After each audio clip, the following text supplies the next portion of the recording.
হয়তো একটু রিচার্জ বাড়াই স্যার এগুলো তো 5-6 বার আমরা এই অ্যাটেন্ড নিয়েছি যে তোমরা এটা সম্পূর্ণ দেখা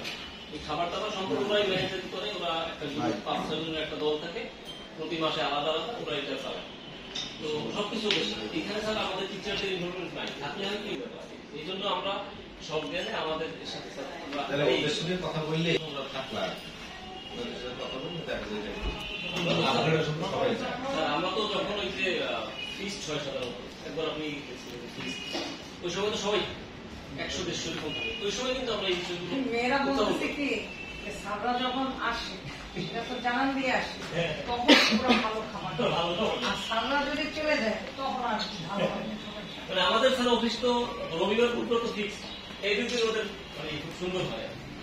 সমস্যা হয় হ্যাঁ ওদের ভিতরে ওদেরকে বলতেছি আমি নিজে দেখে আসছি চালটা ভালো না আসলে এই চালটা ভালো না ওই যে বুলেট চাল আছে না বুলেট চালের ভিন্নতা ভালোটাও না।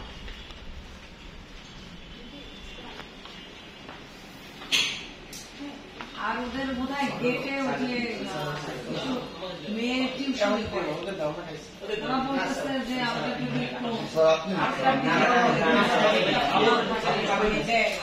ওদের জন্য ভালো